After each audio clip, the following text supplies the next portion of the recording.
ನಾನು ತಲೆಬಾಗುವುದು ದೇವರಿಗೆ, ನಾನು ತಲೆಬಾಗುವುದು ಧರ್ಮಕ್ಕೆ. ನನ್ನ ಗೋಮಾತೆಯನ್ನು ಹತ್ಯೆ ಮಾಡುವ ದುಷ್ಟರಿಗೆ ನಾನು ನಮಸ್ಕಾರ ಮಾಡೋದಿಲ್ಲ ಅಂತ ಎದೆ ಸೆಟಸಿ ನಿಂತಿದ್ದ 9 ವರ್ಷದ ಬಾಲಕ. ನನ್ನ ನಿಷ್ಠೆ ಶಿವಾಜಿಗಾಗಿ ಸತ್ಯ. ಆದರೆ ಶಿವಾಜಿ ಯಾರ ಪ್ರತಿನಿಧಿ? ಹಿಂದವಿ ಸ್ವರಾಜ್ಯದ, ಭಾರತದ ರಾಷ್ಟ್ರದ ಪ್ರತಿನಿಧಿ. ರಾಮನನ್ನ ಬಿಟ್ರೆ, ಕೃಷ್ಣನನ್ನ ಬಿಟ್ರೆ ಅತ್ಯಂತ ಶ್ರೇಷ್ಠ ನಡವಳಿಕೆ ಯಾರ್ದಾದ್ರೂ ಇದ್ರೆ, ಕಲಿಯುಗದಲ್ಲಿ ಯಾರ್ದಾರು ಇದ್ರೆ ಶಿವಾಜಿ ಮಹಾರಾಜರದ್ದು. ಗೋವನ್ನ ಹತ್ಯೆ ಮಾಡಿ ರಕ್ತವನ್ನು ಅದರ ಮೇಲೆ ಅಭಿಷೇಕ ಮಾಡ್ದ. ಎಲ್ಲಿದ್ದಾನೆ ಶಿವಾಜಿ? ಹಿರಣ್ಯಕಶಿಪು ವಿನ ಹೊಟ್ಟೆಯನ್ನ ಹೇಗೆ ನರಸಿಂಹ ಬಗದ್ನೋ ಹಾಗೆ ಅಫ್ಜಲ್ ಖಾನನನ್ನ ಹೊಟ್ಟೆ ಬಗದು ಅವನನ್ನ ನಾಶ ಮಾಡದ ಮಹಾಪರಾಕ್ರಮಿ ಶಿವಾಜಿ. ಜಯಿಸ್ತೆ ಖಾನನ 3 ಬೆರಳುಗಳು ಕಟ್ಟಾಗೋದು. 3 ಬೆರಳು. ಶಿವಾಜಿ ಜೀವನ್ ತುಂಬ ನೆನಪಿಡಬೇಕು. ರಾಷ್ಟ್ರವನ್ನು ಕಟ್ಟುವಾಗ ನನ್ನ ಅಪಮಾನ ನಾನು ಯೋಚನೆ ಮಾಡಬಾರ್ದು. ಪಲಾಯನ ಮಾಡ್ತಾನೆ ಅನ್ನುವಂಥ ಬಿರುದು ಬಂದ್ರೆ ನಾನೇನ್ ಚಿಂತೆ ಮಾಡಬಾರ್ದು. ನನ್ನ ಅಂತಿಮ ಉದ್ದೇಶ ವಿಜಯ. ಅಂತಿಮ ಉದ್ದೇಶ ಹಿಂದವಿ ಸ್ವರಾಜ್ಯದ ಸ್ಥಾಪನೆ. ನಾನು ಇಡೀ ಭಾರತವನ್ನ ಅಲ್ಲಾಮಯ ಮಾಡ್ತಿದ್ದೆ, ಇಸ್ಲಾಂಮಯ ಮಾಡ್ತಿದ್ದೆ. ಹಾಳು ಶಿವಾಜಿ ಸರ್ವನಾಶ ಮಾಡಿಬಿಟ್ಟ ಅಂತ 10 ಔರಂಗಜೇಬ್ ಔರಂಗಾಬಾದ್ನಲ್ಲಿ ಸತ್ತ. 350 ವರ್ಷಗಳ ಹಿಂದೆ ಶಿವಾಜಿ ಮಹಾರಾಜರ ಪಟ್ಟಾಭಿಷೇಕ ಆಯಿತು. ಇದೇ ದಿವಸ. ಇವತ್ತಿಗೆ 352 ವರ್ಷ ಆಯಿತು. 1674ರಲ್ಲಿ ರಾಯಗಢದಲ್ಲಿ, ಮಹಾರಾಷ್ಟ್ರದ ರಾಯಗಢ, ಶಿವಾಜಿ ಮಹಾರಾಜರ ಪಟ್ಟಾಭಿಷೇಕ ಆಯಿತು. ಶಿವಾಜಿ ಮಹಾರಾಜರ ಪಟ್ಟಾಭಿಷೇಕವನ್ನು ನಾವ್ಯಾಕೆ ಸ್ಮರಣೆ ಮಾಡಬೇಕು? ನಮ್ಮ ದೇಶದಲ್ಲಿ ರಾಜರಿಗೇನು ಕೊರತೆ ಇಲ್ಲ. ನಮ್ಮ ಕರ್ನಾಟಕದಲ್ಲಿ ಬೇಕಾದಷ್ಟು ರಾಜರಾಗೋಗಿದ್ದಾರೆ. ಮೈಸೂರು ರಾಜರಾಗಿದ್ದಾರೆ. ವಿಜಯನಗರ ಸಾಮ್ರಾಜ್ಯದಲ್ಲಿ ಸಾಕಷ್ಟು ಜನ, ಪ್ರೌಢದೇವರಾಯ, ಕೃಷ್ಣದೇವರಾಯ, ರಾಜರಿಗೇನು ಕೊರತೆ ಇಲ್ಲ. ಆದರೆ ಶಿವಾಜಿ ಮಹಾರಾಜರ ಪಟ್ಟಾಭಿಷೇಕವನ್ನೇ ಯಾಕೆ ನಾವು ಸ್ಮರಣೆ ಮಾಡಬೇಕು ಅನ್ನೋದನ್ನು ನಾವು ಎಲ್ಲರೂ ಯೋಚನೆ ಮಾಡಬೇಕು. ಎಲ್ಲರೂ ತಮ್ಮ ರಾಜ್ಯಾಭಿಷೇಕದ ಬಗ್ಗೆ ವಿಚಾರ ಮಾಡಿದರೆ, ಶಿವಾಜಿ ಮಹಾರಾಜರು ಹಿಂದೂ ಸಮಾಜದ ಪ್ರತಿನಿಧಿಯಾಗಿ ರಾಜರಾದರು. 350 ವರ್ಷಗಳ ಹಿಂದಿನ ಪರಿಸ್ಥಿತಿಯನ್ನು ನಾವೆಲ್ಲ ಅರ್ಥ ಮಾಡ್ಕೋಬೇಕು. ವಿಜಯನಗರ ಸಾಮ್ರಾಜ್ಯ ಸಂಪೂರ್ಣ ನಾಶವಾಗಿ ಹೋಗಿತ್ತು.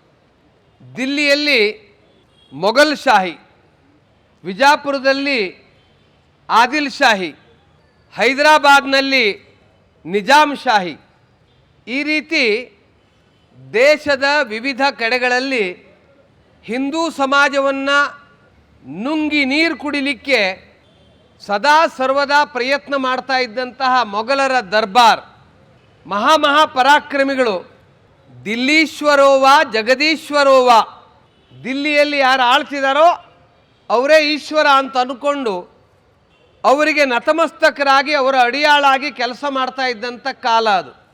ಸ್ವಯಂ ಶಿವಾಜಿ ಮಹಾರಾಜರ ತಂದೆ ಮಹಾಪರಾಕ್ರಮಿ ಶಹಾಜಿ ಮಹಾರಾಜರು, ಅವರು ವಿಜಾಪುರದ ಆದಿಲ್ ಶಾಹಿಯ ಸರ್ದಾರರಾಗಿ ಬೆಂಗಳೂರನ್ನು ಆಳ್ತಾ ಇದ್ರು.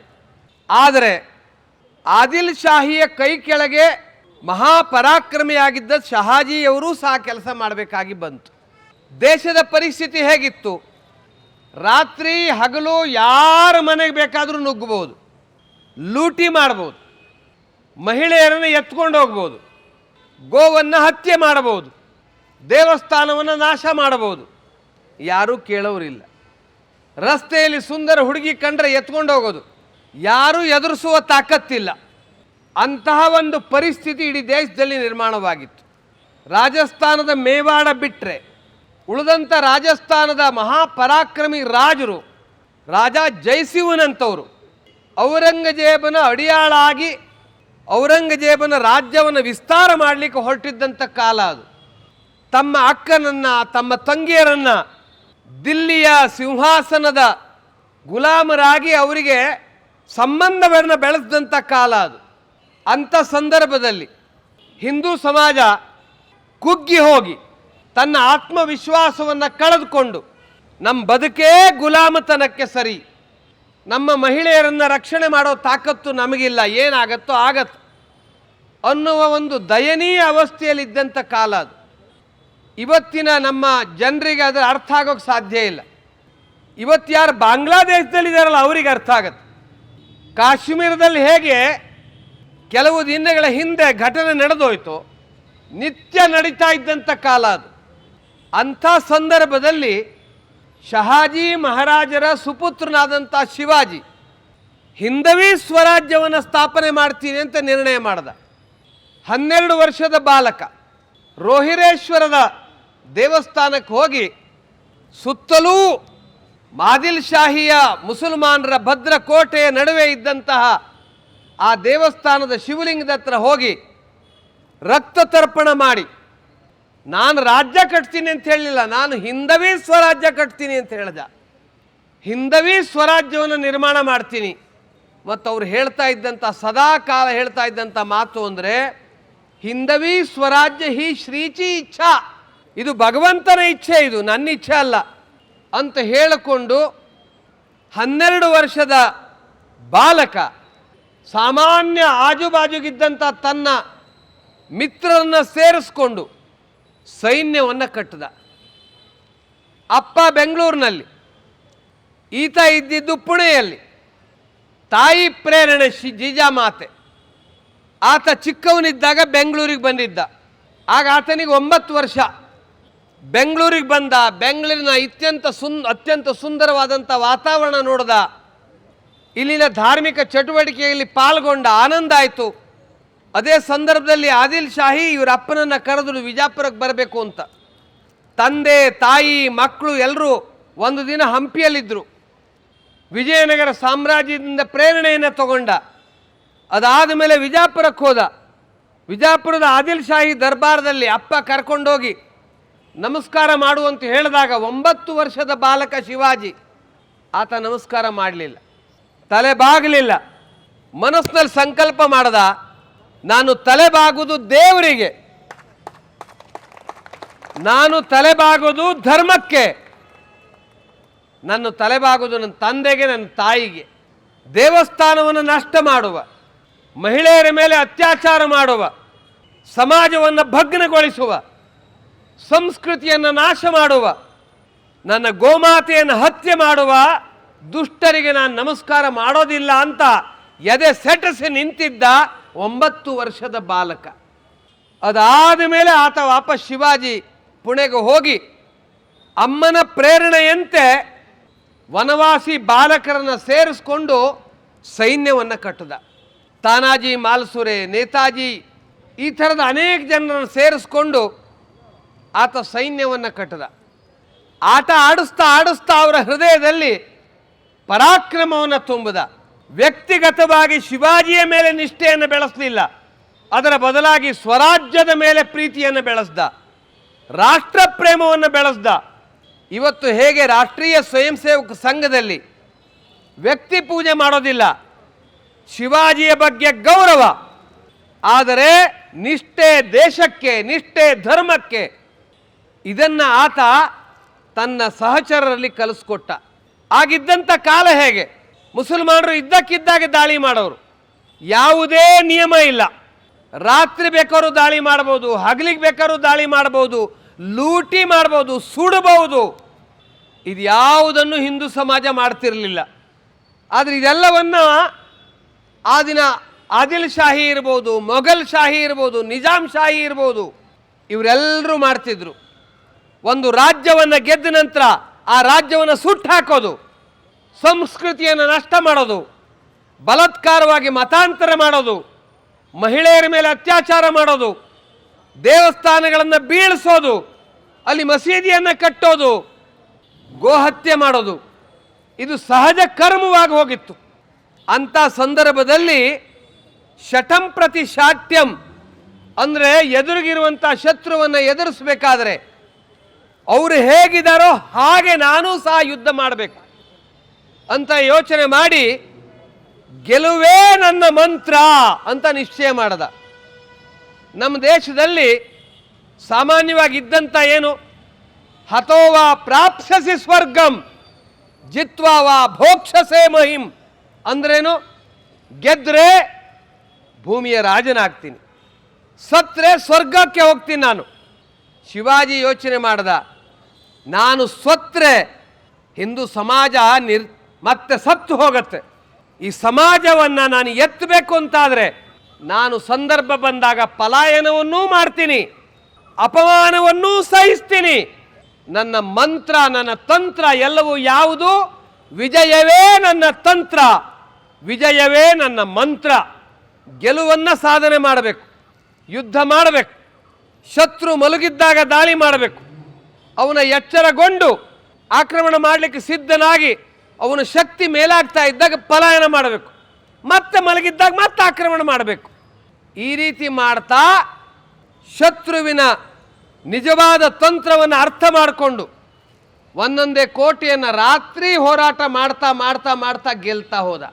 16ನೇ ವರ್ಷದ ಯುವಕ ಶಿವಾಜಿ ತೋರಣಗಡವನ್ನು ಗೆದ್ದ. ಕೇವಲ ತನ್ನ 16ನೇ ವಯಸ್ಸಿನಲ್ಲಿ ಗೆದ್ದ, ತೋರಣಗಡವನ್ನು ಗೆದ್ದ. ಒಂದೊಂದೇ ಕೋಟೆಯನ್ನು ಗೆಲ್ತಾ ಬಂದ, ಮಹಾಪರಾಕ್ರಮವನ್ನು ಮೆರೆದ. ಅಫ್ಜಲ್ ಖಾನ್ನನ್ನು ಕೊಂದಂಥ ರೀತಿ, ಶೈಸ್ತೆ ಖಾನ್ನಿಗೆ ಬುದ್ಧಿ ಕಲಿಸಂಥ ರೀತಿ, ಔರಂಗಜೇಬನಿಗೆ ಮಣ್ಣು ಮುಕ್ಕಿಸದ ರೀತಿ, ಒಂದೊಂದು ವಿಲಕ್ಷಣ. ಯಾರ್ಯಾರು ಶಿವಾಜಿ ಚರಿತ್ರೆಯನ್ನು ಓದಲಿಲ್ವೋ ಅವರೆಲ್ಲರೂ ಶಿವಾಜಿಯ ಚರಿತ್ರೆಯನ್ನು ಆದ್ಯೋಪಾಂತವಾಗಿ ಓದಬೇಕು. ಬಾಲ್ಯದಿಂದ ಜೀವನದ ಅಂತಿಮದ ಕ್ಷಣದವರೆಗೆ ನಿರಂತರವಾಗಿ ಓದಬೇಕು. ಯುಗಾವತಾರ ಅಂತ ರಾಷ್ಟ್ರೋತ್ಥಾನದ ಪುಸ್ತಕ ಬಂದಿದೆ, ಅದನ್ನು ಓದ್ರಿ. ಆಗ ನಿಜವಾಗಿ ದೇಶ ಹೇಗೆ ನಡಿಬೇಕು, ವ್ಯಕ್ತಿ ಹೇಗಿರಬೇಕು, ಸಮಾಜವನ್ನು ಕಟ್ಟೋದು ಹೇಗೆ ಅನ್ನೋದು ನಮಗೆ ಅರ್ಥ ಆಗುತ್ತೆ. ಅಂಥ ಕಾರ್ಯವನ್ನು ಶಿವಾಜಿ ಮಾಡಿ ತೋರಿಸ್ದ. ಹಲವಾರು ಕೋಟೆಗಳನ್ನು ಗೆದ್ದ ಮೇಲೆ ಇವನನ್ನು ಮಟ್ಟ ಹಾಕಬೇಕು ಅಂದರೆ ಇವನ ಅಪ್ಪನನ್ನು ಅರೆಸ್ಟ್ ಮಾಡಬೇಕು ಅಂತ ಹೇಳಿ ತಂತ್ರವನ್ನು ಉಪಯೋಗಿಸಿ ಆದಿಲ್ ಶಾಹಿ, ಇವರ ಅಪ್ಪ ಆದಿಲ್ ಶಾಹಿ ಅಪ್ಪ ಶಹಾಜಿ ಮಹಾರಾಜರನ್ನು ಸವಿನಯದಿಂದ ವಿಜಾಪುರಕ್ಕೆ ಕರೆಸಿ ಬಂಧನದಲ್ಲಿಟ್ಟ. ಅಪ್ಪ ಜೈಲಲ್ಲಿ, ಅಮ್ಮನ ಮಾಂಗಲ್ಯದ ಪ್ರಶ್ನೆ. ಆ ಸಂದರ್ಭದಲ್ಲಿ ಶಿವಾಜಿ ನಡ್ಕೊಂಡಂಥ ರೀತಿ ಹೇಗೆ? ಶಿವಾಜಿ ಹೇಳ್ದ, ಈ ಸಂದರ್ಭದಲ್ಲಿ ನಾನು ಏನು ಮಾಡಬಹುದು, ಹೇಗೆ ಗೆಲ್ಲಬಹುದು, ಇವರನ್ನು ಎದುರಿಸುವ ರೀತಿ ಹೇಗೆ?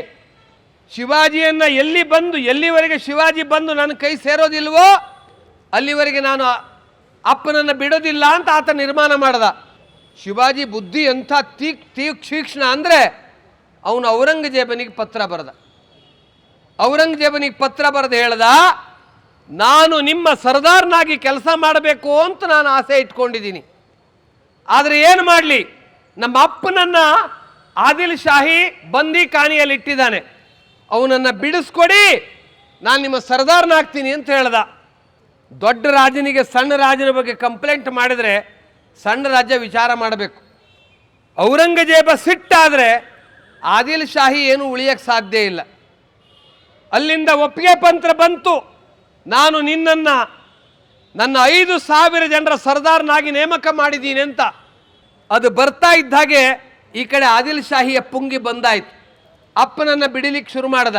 ಆದರೆ ಕಂಡೀಷನ್ ಆಗ್ದ, ಇಂತಿಂಥ ಕೋಟೆಯನ್ನು ಬಿಡಬೇಕು ಅಂತ. ಬಿಟ್ಕೊಟ್ಟ, ಅಪ್ಪನನ್ನು ಬಿಡಿಸ್ಕೊಂಡ. ಅಪ್ಪ ಬಿಟ್ಟು ಹೊರಗಡೆ ಬಂದ ತಕ್ಷಣದಲ್ಲಿ ಅದೇ ಔರಂಗಜೇಬನ ಬೀದರ್ ಕೋಟೆಗೆ ಲಗ್ಗೆ ಇಟ್ಟ. ಅಂದರೆ ಯಾವ ತಂತ್ರ ಮುಸಲ್ಮಾನರು ಮಾಡಿ ಹಿಂದೂ ಸಮಾಜವನ್ನು ಸರ್ವನಾಶ ಮಾಡ್ತಿದ್ರು, ಸುಳ್ಳು ಹೇಳ್ತಿದ್ರು, ಸುಳ್ಳು ಆಶ್ವಾಸನೆ ಕೊಡ್ತಿದ್ರು, ಅವರಿಗೆ ಅದೇ ರೀತಿಯ ಉತ್ತರವನ್ನು ಕೊಡ್ತಾ ಇದ್ದಂತಹ ಶ್ರೇಷ್ಠ ತಂತ್ರ, ಕೃಷ್ಣ ತಂತ್ರ, ಚಾಣಕ್ಯ ತಂತ್ರ, ಅದನ್ನು ಶಿವಾಜಿ ಮಹಾರಾಜರು ಬಳಸಿದ್ರು. ಅದರ ಪರಿಣಾಮ ಒಂದೊಂದೇ ಕೋಟೆಯನ್ನು ಗೆಲ್ತಾ ಹೋದ. ಆದಿಲ್ ಶಾಹಿ ತಡ್ಕೊಳ್ಳಿಕ್ಕಾಗಲಿಲ್ಲ. ಅದಕ್ಕಾಗಿ ಆತ ಇದರಲ್ಲೇ ನರಳಿ ಸತ್ತು ಹೋದ. ಅವನ ಬೇಗಂ ಅವಳು ಯುದ್ಧ ಮಾಡಬೇಕಾಗಿ ಬಂತು. ಶಿವಾಜಿ ಒಂದೊಂದು ಕೋಟೆಯನ್ನು ಗೆಲ್ತಾ ಹೋದ.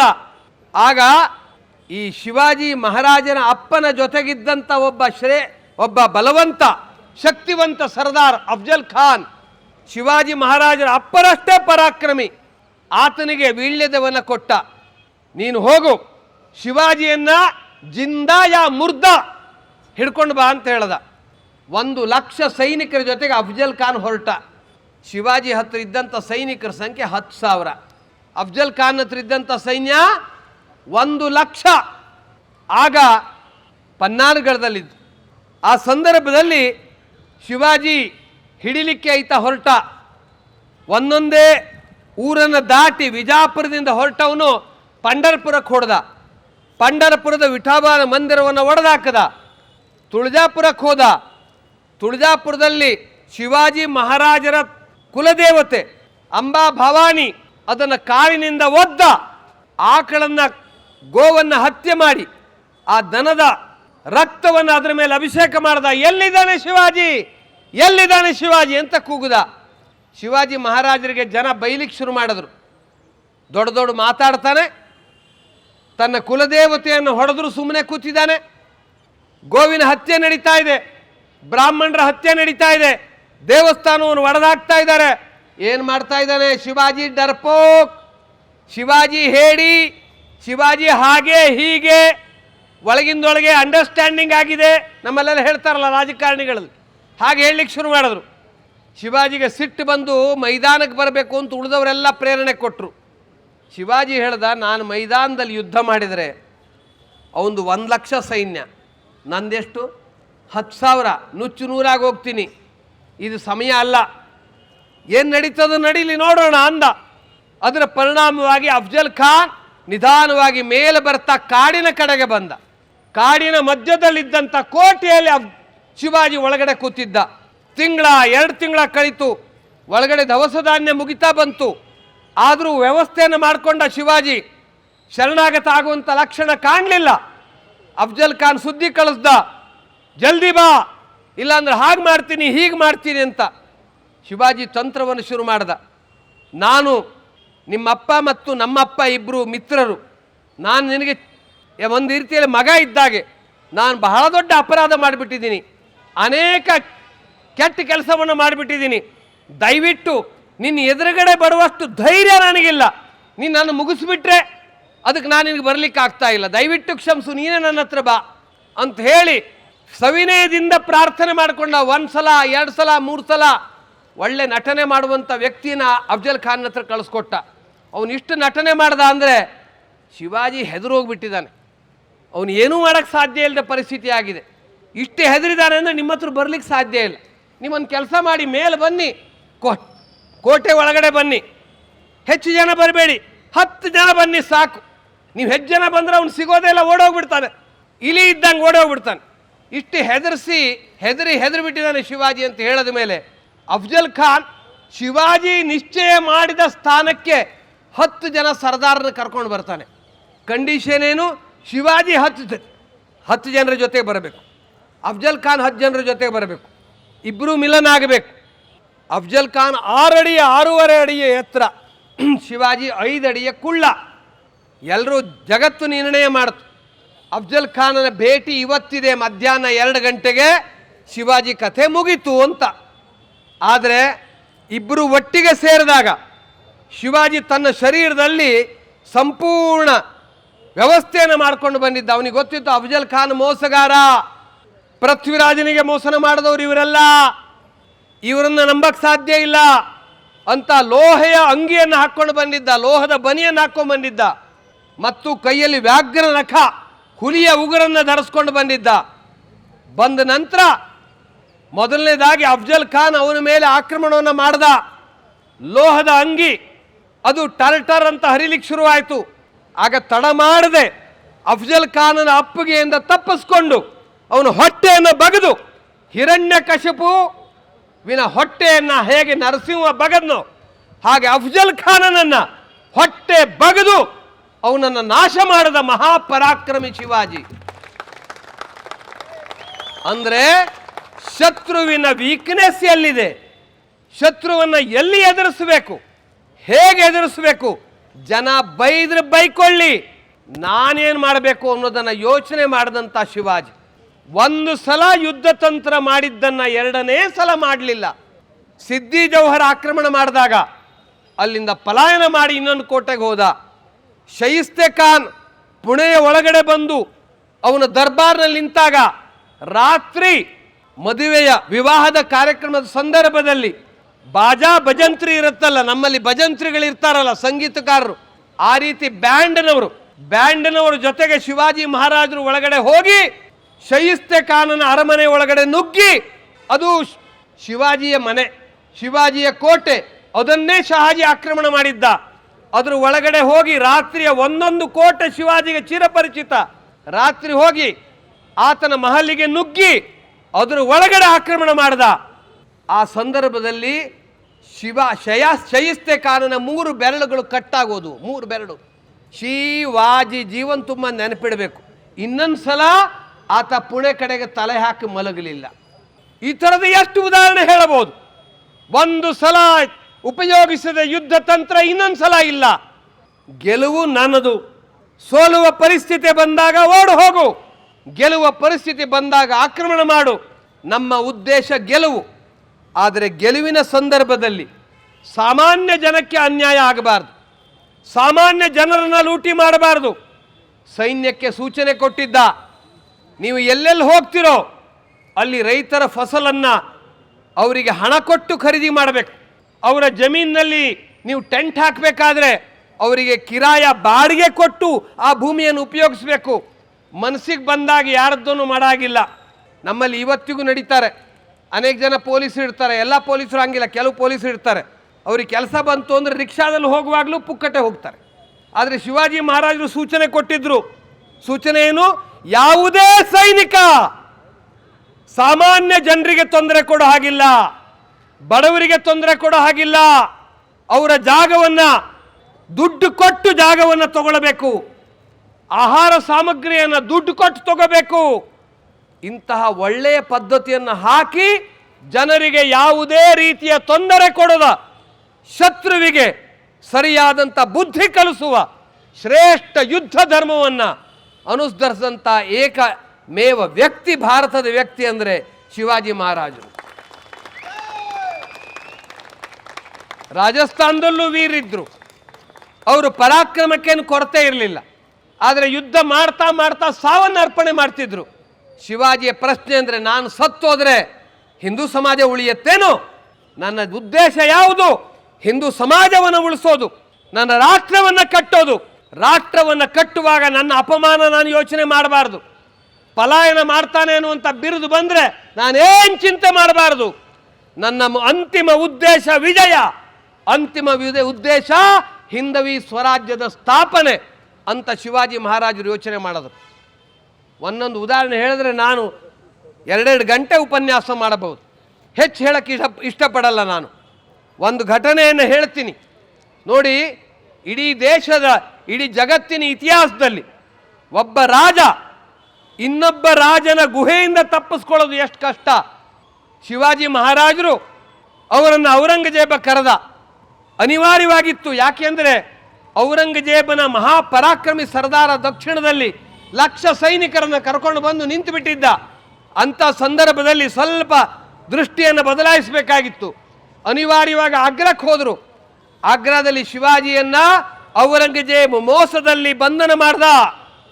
ಜೈಲೊಳಗಡೆ ಶಿವಾಜಿ, ಶತ್ರುವಿನ ಕೈ ಒಳಗಡೆ ಶಿವಾಜಿ, ಆತನ ಸೆರೆಮನೆಯಲ್ಲಿ ಶಿವಾಜಿ. ಇಡೀ ಜಗತ್ತು ಯೋಚನೆ ಮಾಡಬಹುದು, ರಾಜನೇ ಒಳಗಡೆ ಬಂದಿ ಖಾನೆಯಲ್ಲಿ ಹೋದರೆ ರಾಜ್ಯದ ಪರಿಸ್ಥಿತಿ ಏನಾಗಬಹುದು. ಆದರೆ 2 ಸಂಗತಿಯನ್ನು ನೆನಪು ಮಾಡಿಕೊಳ್ಬೇಕು. ಮೊದಲನೇದಾಗಿ ಶಿವಾಜಿಯ ತಂತ್ರ ಏನು, ಶಿವಾಜಿ ತಂತ್ರ ಏನು. ಶಿವಾಜಿಯನ್ನು ನಾಶ ಮಾಡಬೇಕು ಅಂತ, ಈತನನ್ನು ಕೊಲ್ಲಬೇಕು ಅಂತ ಎಲ್ಲ ರೀತಿಯ ವ್ಯವಸ್ಥೆಯನ್ನು ಔರಂಗಜೇಬ ಮಾಡಿದ್ದ. ಆದರೆ ಆ ಸಂದರ್ಭದಲ್ಲಿ ಶಿವಾಜಿ ನಾಟಕ ಪ್ರಾರಂಭ ಆಯಿತು. ಶಿವಾಜಿಗೆ ಆರೋಗ್ಯ ಸರಿ ಇಲ್ಲ, ಆರೋಗ್ಯ ಸರಿ ಇಲ್ಲ, ಆರೋಗ್ಯ ಸರಿ ಇಲ್ಲ, ಆರೋಗ್ಯ ಕೆಟ್ಟು ಹೋಗ್ಬಿಟ್ಟಿದೆ, ಊಟ ಮಾಡ್ತಾ ಇಲ್ಲ, ತಿಂಡಿ ಮಾಡ್ತಾ ಇಲ್ಲ, ಮಲಗಿಬಿಟ್ಟಿದ್ದಾರೆ ಅಂತ ಒಳ್ಳೆ ರೀತಿಯ ನಾಟಕದ ತಂತ್ರವನ್ನು ಆತ ಅನುಸರಿಸ್ದ. ಜಗತ್ತಿಗೆ ಗೊತ್ತೇ ಆಗಲಿಲ್ಲ. ಔರಂಗಜೇಬ ಪಾತಾಳ ಯಂತ್ರಿ. ಅವನು ಅನೇಕ ಜನರನ್ನು ಕಳಿಸ್ಕೊಟ್ಟ ಪತ್ತೆ ಮಾಡೋದಕ್ಕೆ, ಡಾಕ್ಟ್ರನ್ನ ಕಳಿಸ್ಕೊಟ್ಟ. ಡಾಕ್ಟ್ರಿಗೂ ಪತ್ತೆ ಆಗಲಿಲ್ಲ ಆರೋಗ್ಯ ಸರಿ ಇಲ್ಲ ಅನ್ನೋದು. ಯಾಕೆ ಅಂದರೆ ಡಾಕ್ಟ್ರ್ ಬರ್ತಾ ಇದ್ದಾಗೇ ಇವರಿಗೆ ಸಿಕ್ಕಾಪಟ್ಟೆ ಜ್ವರ ಬರ್ತಾ ಇತ್ತು, ಭಾಳ ವಿಚಿತ್ರವಾದಂಥ ಕಾಯಿಲೆ ಬರ್ತಾ ಇತ್ತು. ಇದನ್ನು ನೋಡಿ ಔರಂಗಜೇಬನಿಗೆ ಸುದ್ದಿ ಆಯಿತು, ಇವರು ಬದುಕೋ ಲಕ್ಷಣ ಇಲ್ಲ ಅಂತ. ಶಿವಾಜಿ ಒಂದು ಪತ್ರವನ್ನು ಕಳಿಸ್ದ, ನಾನಂತೂ ಬದುಕೋದಿಲ್ಲ, ಸಾಯೋಕ್ಕಿಂತ ಮೊದಲು ನಾನು ಇಲ್ಲಿನ ಪಂಡಿತರಿಗೆ ಸ್ವಲ್ಪ ದಾನ ಮಾಡಬೇಕು, ಎಲ್ರಿಗೂ ಮಿಠಾಯಿಯನ್ನು ಹಂಚಬೇಕು, ನಾನೊಂದು ಪೂಜೆ ಮಾಡಬೇಕು ಅಂತಿದ್ದೀನಿ, ನಂಗೆ ಅನುಮತಿ ಕೊಡಬೇಕು. ಆಗ ಔರಂಗಜೇಬ ಹೇಳ್ದ, ಆಯಿತು ಓಕೆ, ಕೊನೆಗೆ ಸಾಯ್ತಿದ್ದಾನಲ್ಲ ಮಾಡ್ಕೊ, ನಿಂದು ಅಂತಿಮ ಇಚ್ಛೆಯನ್ನು ಪೂರ್ಣ ಮಾಡು ಅಂದ. ಪೂಜೆಗೆ ಬ್ರಾಹ್ಮಣರನ್ನ ಕರೆದ. ಪೂಜೆ ನಡೀತಾ ಇತ್ತು. ಪೂಜೆಯ ಸಂದರ್ಭದಲ್ಲೂ ಹೇಳ್ತಿರ್ಲಿಲ್ಲ, ಕೈಯಲ್ಲೊಂದು ಸಂಕಲ್ಪ ಮಾಡಿಸಿ ಅವನ ಕೈಯಿಂದ ಶಿವನಿಗೆ ಅರ್ಪಣೆ ಮಾಡ್ತಿದ್ರು. ಮಿಠಾಯಿಯ ಬುಟ್ಟಿಗಳು ದಿನಾ ಹೊರಗಡೆ ಹೋಗ್ತಿದ್ವು. ಪ್ರತಿನಿತ್ಯ ಮಿಠಾಯಿಯ ಬುಟ್ಟಿಯನ್ನು ಚೆಕ್ ಮಾಡ್ತಿದ್ರು, ನೋಡ್ತಿದ್ರು ಪೊಲೀಸರು. ಎಲ್ಲ ರೀತಿ ಪೊಲೀಸರು ಸಾಮಾನ್ಯ ವ್ಯವಸ್ಥೆಯಲ್ಲಿ ಹೇಗಾಗುತ್ತೆ ಅಂದರೆ, ದಿನ ಅದೇ ನೋಡಿ ನೋಡಿ ನೋಡಿ ಚಲೋ ಚಲೋ ಶುರು ಆಗಿಬಿಡ್ತದೆ. ಹಾಗೆ ಒಂದು ದಿನ ಆಯಿತು, 2 ದಿನ ಆಯಿತು, ಎಲ್ಲ ಕಡೆ ನೋಡ್ತಿದ್ರು, ಪ್ರತಿ ಬುಟ್ಟಿ ನೋಡ್ತಿದ್ರು. ಕೊನೆಗೆ ಪ್ರತಿ ಬುಟ್ಟಿ ನೋಡೋದ್ರ ಬದಲಾಗಿ ರ್ಯಾಂಡಮ್ ಬುಟ್ಟಿ ಚೆಕಿಂಗ್ ಶುರುವಾಯಿತು. ಹೀಗೆ ದಿನ 1 ದಿನ, 2 ದಿನ, 4 ದಿನ, 5 ದಿನ, 8 ದಿನ, 10 ದಿನ, 15 ದಿನ ಬುಟ್ಟಿಗಳ ಬುಟ್ಟಿ ಶಿವಾಜಿ ಮಹಾರಾಜರ ಮಿಠಾಯಿ ಇಡೀ ಊರವರಿಗೆಲ್ಲ ತಿನ್ನಿಸಲಾಯಿತು. ಆದ್ರೆ ಒಂದು ದಿನ ಅದೇ ಮಿಠಾಯಿ ಒಳಗಡೆ ಕೂತು ಶಿವಾಜಿ ಮಹಾರಾಜರು ಪರಾರಿಯಾಗ್ಬಿಟ್ರು. ಪಾತಾಳ ಯಂತ್ರಿ ಔರಂಗಜೇಬನ ಕಣ್ಣಿಗೆ ಮಣ್ಣು ಹಾಕಿ ಆಗ್ರಾ ಕೋಟೆಯಿಂದ ತಪ್ಪಿಸ್ಕೊಂಡು ರಾಯಗಢವನ್ನು ತಲುಪಿದ್ರು ಶಿವಾಜಿ ಮಹಾರಾಜರು. ಈ ತಂತ್ರ ಇಡೀ ಜಗತ್ತಿನಲ್ಲಿ ಯಾರಾದರೂ ಸಾಧನೆ ಮಾಡಬಹುದಾ? ಶಿವಾಜಿ ಮಹಾರಾಜರು ಸಾಮಾನ್ಯ ಪ್ರಯತ್ನವನ್ನು ಮಾಡಿದ್ರ. ಆಗ್ರಾಕ್ಕೆ ಹೋಗುವ ಮೊದಲು ರಾತ್ರಿ ಶಿವಾಜಿ ಮಹಾರಾಜರು 7 ಗಂಟೆಗೆ ಒಂದು ಕೋಟೆಗೆ ಹೋದರು. ಸ್ವಯಂ ಹೋದರು ತನ್ನ ಕೋಟೆಗೆ. ಕೋಟೆಯ ನಿಯಮ ಇತ್ತು, ಸಂಜೆ 6 ಗಂಟೆ ನಂತರ ಯಾರು ಬಂದರೂ ಬಾಗಿಲು ತೆರಿಬಾರದು ಅಂತ. ಕೆಳಗಿಂದ ಶಿವಾಜಿ ಮಹಾರಾಜರು ಕೂಗಿದ್ರು, ನಾನು ಶಿವಾಜಿ ಬಂದಿದ್ದೀನಿ, ಕೋಟೆ ತೆಗಿ. ನಮ್ಮಲ್ಲಿ ಮುಖ್ಯಮಂತ್ರಿ ಬಂದಿದ್ದೀನಿ, ಬಾಗಿಲ್ತೇನೆ ಅಂದರೆ ಏನು ಮಾಡ್ತಾರೆ? ನಾಳೆ ಸಸ್ಪೆಂಡ್ ಆದರೆ ಏನು ಮಾಡೋದು ಅಂತ ತೆಗೆದು ಬಿಡ್ತಾರೆ. ಆದರೆ ಒಳಗಿದ್ದಂಥ ಸರ್ದಾರ ಹೇಳ್ದ, ಇದು ಶಿವಾಜಿ ಮಹಾರಾಜರ ಆಜ್ಞೆ ಇದೆ, 6 ಗಂಟೆ ನಂತರ ತೆಗೆಯೋ ಹಾಗಿಲ್ಲ, ನೀವು ಬೆಳಗ್ಗೆ ಬನ್ನಿ, ಶಿವಾಜಿ ಮಹಾರಾಜರು ಬರಲಿ, ಅವ್ರ ಅಪ್ಪ ಬರಲಿ, ನಾವು ರಾತ್ರಿ ಕೋಟೆ ತೆಗೆಯೋದಿಲ್ಲ ಅಂದ. ಇಂತಹ ಒಂದು ಪರಾಕ್ರಮವನ್ನು ಕರೆಸಿದ್ರು ಶಿವಾಜಿ ಮಹಾರಾಜ. 1680ನೇ ಇಸ್ವಿನಲ್ಲಿ ಶಿವಾಜಿ ಮಹಾರಾಜರು ತೀರ್ಕೊಂಡ್ರು. 74ರಲ್ಲಿ ಅವ್ರದ್ದು ಪಟ್ಟಾಭಿಷೇಕ ಆಯಿತು. 80ರಲ್ಲಿ ಸತ್ರು. ಸತ್ ಕೂಡಲೇ ಔರಂಗಜೇಬ್ ವಿಚಾರ ಮಾಡದ, ಶಿವಾಜಿ ಮಹಾರಾಜರು ಸತ್ರು, ಮುಗಿತು, ಒಳ್ಳೆಯ ಅವಕಾಶ. ಹೇಗೆ ವಿಜಯನಗರ ಸಾಮ್ರಾಜ್ಯ ಪತನ ಆಯಿತೋ 2 ದಿನದಲ್ಲಿ ಮುಗಿಸ್ಬಿಡ್ತೀನಿ ಅಂತ ಆಗ್ರಾದಿಂದ ಲಕ್ಷ ಲಕ್ಷ ಸೈನಿಕರನ್ನು ಕರ್ಕೊಂಡು ಕೆಳಗಡೆ ಬಂದ. ಬರ್ಲಿಕ್ಕೆ 3-4 ತಿಂಗಳ ಹಿಡಿದಿರ್ಬೋದು. ಬಂದ, ಯುದ್ಧ ಮಾಡ್ಲಿಕ್ಕೆ ಶುರು ಮಾಡ್ದ. 7 ವರ್ಷ ಶಿವಾಜಿ ಮಹಾರಾಜರ ಪುತ್ರ ಸಂಭಾಜಿ ಮಹಾರಾಜರು ಯುದ್ಧ ಮಾಡಿದ್ರು. ಅವರು ಬಂದಿಯಾದರು. ಚಿತ್ರಹಿಂಸೆ ಕೊಟ್ಟು ಸಾಯಿಸಿದ ಔರಂಗಜೇಬ್. ಅವರ ಮಗ ಇಲ್ಲ, ರಾಜ ಇಲ್ಲ, ಯಾರೂ ರಾಜ್ಯವನ್ನು ಆಳೋರಿಲ್ಲ. ಆದರೆ ಒಂದೇ ಒಂದು ಕೋಟೆ ಸುಲಭವಾಗಿ ನತಮಸ್ತಕವಾಗಲಿಲ್ಲ. ಒಂದೊಂದು ಸಣ್ಣ ಸಣ್ಣ ಕೋಟೆಯನ್ನು ಗೆಲ್ಲಬೇಕಾದ್ರೆ ಇಡೀ ಆ ಕೋಟೆ ಎಲ್ಲರನ್ನ ನಾಶ ಮಾಡಿದ ಮೇಲೆ ಆ ಕೋಟೆ ಅವರಿಗೆ ಲಭಿಸ್ತಾ ಇತ್ತು. ನಾನು ಇಡೀ ಭಾರತವನ್ನ ಅಲ್ಲಾಮಯ ಮಾಡ್ತಿದ್ದೆ, ಇಸ್ಲಾಂಮಯ ಮಾಡ್ತಿದ್ದೆ, ಹಾಳು ಶಿವಾಜಿ ಸರ್ವನಾಶ ಮಾಡಿಬಿಟ್ಟ ಅಂತ ಹತ್ತು ಔರಂಗಜೇಬ್ ಔರಂಗಾಬಾದ್ನಲ್ಲಿ ಸತ್ತ. ಅಂದ್ರೆ ರಾಜ ಹೋದ್ರು ಸಾಮಾನ್ಯ ಜನರಲ್ಲಿ ಸ್ವಧರ್ಮ ನಿಷ್ಠೆ, ಸ್ವರಾಜ್ಯ ನಿಷ್ಠೆ, ರಾಷ್ಟ್ರ ನಿಷ್ಠೆ, ರಾಷ್ಟ್ರಕ್ಕಾಗಿ ನಾನು ಮಾಡ್ತಾ ಇದ್ದಂಥ ಹೋರಾಟ ಇದು. ಶಿವಾಜಿಗಾಗಿ ಅಲ್ಲ, ಶಿವಾಜಿ ಮಹಾರಾಜನಿಗಾಗಿ ಅಲ್ಲ, ನನ್ನ ನಿಷ್ಠೆ ಶಿವಾಜಿಗಾಗಿ ಸತ್ಯ. ಆದರೆ ಶಿವಾಜಿ ಯಾರ ಪ್ರತಿನಿಧಿ? ಹಿಂದವಿ ಸ್ವರಾಜ್ಯದ, ಭಾರತದ, ರಾಷ್ಟ್ರದ ಪ್ರತಿನಿಧಿ. ಇದನ್ನ ಸಾಮಾನ್ಯ ಜನರಲ್ಲಿ ಬಿಂಬಿಸಿದ ಈ ರಾಷ್ಟ್ರ ಭಕ್ತಿಯ ಭಾವ, ಅಂತಹ ಮಹಾಪುರುಷನನ್ನು ನಾವು ನೆನಪು ಮಾಡ್ಕೊಳ್ಳದೆ ಇದ್ದರೆ ಇನ್ನು ಯಾರನ್ನ ನೆನಪು ಮಾಡ್ಕೊಳ್ಳೋದು? ರಾಮನನ್ನು ಬಿಟ್ಟರೆ, ಕೃಷ್ಣನನ್ನು ಬಿಟ್ಟರೆ, ಅತ್ಯಂತ ಶ್ರೇಷ್ಠ ನಡವಳಿಕೆ ಯಾರ್ದಾದ್ರೂ ಇದ್ದರೆ, ಕಲಿಯುಗದಲ್ಲಿ ಯಾರ್ದಾರು ಇದ್ದರೆ ಶಿವಾಜಿ ಮಹಾರಾಜರದ್ದು. ರಾಜ್ಯವನ್ನು ನಡೆಸಿದ್ದು ಹೇಗೆ? ಅನ್ಯಾಯಕ್ಕೆ ಎಡೆಗೊಡಲಿಲ್ಲ. ಸಾಮಾನ್ಯ ಸೈನಿಕರಿಂದ ಹಿಡಿದು ಯಾರೇ ಒಳ್ಳೆ ಕೆಲಸ ಮಾಡಿದ್ರು ಪುರಸ್ಕಾರ, ತಪ್ಪು ಮಾಡಿದರೆ, ಅಪರಾಧ ಮಾಡಿದರೆ, ಎಂತಹ ದೊಡ್ಡ ವ್ಯಕ್ತಿ ಇದ್ರೂ ಕ್ಷಮೆ ಮಾಡುವ ಪ್ರಶ್ನೆನೇ ಇಲ್ಲ. ಇನ್ನು ಬಾಲಕನಾಗಿದ್ದ ಶಿವಾಜಿ 16-17 ವರ್ಷ, ಆಗಷ್ಟೇ 1-2 ಕೋಟೆ ಗೆದ್ದಿದ್ದ. ಆ ಸಂದರ್ಭದಲ್ಲಿ ಇವರ ಮಾವ, ಅಂದರೆ ಇವರ ತಾಯಿಯ ದೂರದ ಸಂಬಂಧಿ ರಾಂಝಾ ಪಾಟೀಲ್, 10 ಗ್ರಾಮಗಳ ಪ್ರಮುಖ, ಅವನು ಒಂದು ವಿಧವೆ ಮೇಲೆ ಅತ್ಯಾಚಾರ ಮಾಡ್ದ. ಆ ವಿಧವೆ ಬಂದು ಶಿವಾಜಿ ಮಹಾರಾಜರ ತಾಯಿ ಹತ್ರದ ದುಃಖವನ್ನು ತೋಡ್ಕೊಂಡ್ಳು. ಆಗ ಮಾವನೇ ಈ ಕೆಲಸ ಮಾಡಿದಾಗ, ಅವನ ಜೊತೆಗೆ ನೂರಾರು ಜನರ ಬೆಂಬಲ ಇದ್ದಾಗ ಶಿವಾಜಿ ಎದುರುಗಡೆಗೆ ಈ ವಿಷಯ ಬಂತು. ಈ ಅಪ್ಪ ಪಟೇಲ್ ಇದ್ನಲ್ಲ, ರಾಂಜೆ ಪಟೇಲ್, ಶಕ್ತಿಶಾಲಿನೂ ಇದ್ದ. ಶಿವಾಜಿ 17 ವರ್ಷ, ಅವನಿಗೆ 45-50 ವರ್ಷ, ಇಡೀ ಊರಲ್ಲಿ ಅವನು ಪ್ರಸಿದ್ಧಿ ಅಂತ ಸಂದರ್ಭದಲ್ಲಿ ಶಿವಾಜಿ ಮಹಾರಾಜ ಆಜ್ಞೆ ಕೊಟ್ಟಿದ್ದೇನು, ಅವನ ಕಾಲು ಕೈ ಕಟ್ಕೊಂಡು ಕರ್ಕೊಂಡ್ಬನ್ನಿ ಅಂದ. ಕಾಲು ಕೈ ಕಟ್ಟಿ ಕರ್ಕೊಂಡು ಬಂದರು. ಕರ್ಕೊಂಡು ಬಂದ ನಂತರ ಶಿವಾಜಿ ಮಹಾರಾಜರು ಕೊಟ್ಟಂಥ ಶಿಕ್ಷೆ ಏನು ಗೊತ್ತಾ? ಯಾವ ಕೈ ಕಾಲುಗಳಿಂದ ಆ ಹುಡುಗಿಯ ಮೇಲೆ ಅತ್ಯಾಚಾರ ಮಾಡಿದ, ಯಾವ ವಿಧವೆ ತಾಯಿ ಮೇಲೆ ಅತ್ಯಾಚಾರ ಮಾಡ್ದ, ಆ ಕಾಲು ಕೈ ಎರಡನ್ನು ಕತ್ತರಿಸಿ ಹಾಕ್ರಿ ಅಂದ. ಮಾವನ ಮೇಲೆ ಕರುಣೆ ತೋರಲಿಲ್ಲ, ಶಕ್ತಿಶಾಲಿಯ ಮೇಲೆ, ಗುಂಡಾನ ಮೇಲೆ ಕರುಣೆ ತೋರಲಿಲ್ಲ. ಶಿವಾಜಿ ಮಹಾರಾಜರ ರಾಜ್ಯ ಅಂದರೆ ಹೆಣ್ಣು ಮಕ್ಕಳಿಗೆ ರಕ್ಷಣೆ ಕೊಡುವಂಥ ರಾಜ್ಯ ಅಂತ ಸ್ಥಾಪನೆ ಮಾಡಿದ. ಇದು ಶಿವಾಜಿ ಮಹಾರಾಜರ ರಾಜ್ಯ. ಇಂಥ 10 ಉದಾಹರಣೆಗಳನ್ನು ಕೊಡಬಹುದು. ರಾಜ್ಯ ನಡೆಸೋದು ಹೇಗೆ? ಇವತ್ತು ನಮ್ಮ ದೇಶದಲ್ಲಿ ಮೊದಲು ಸಾಗರಿ ಸೀಮಾ ಅಂದರೆ ಸಮುದ್ರದ ಸೀಮೆ ಬಗ್ಗೆ ಯಾರೂ ಗಮನ ಕೊಡಲಿಲ್ಲ.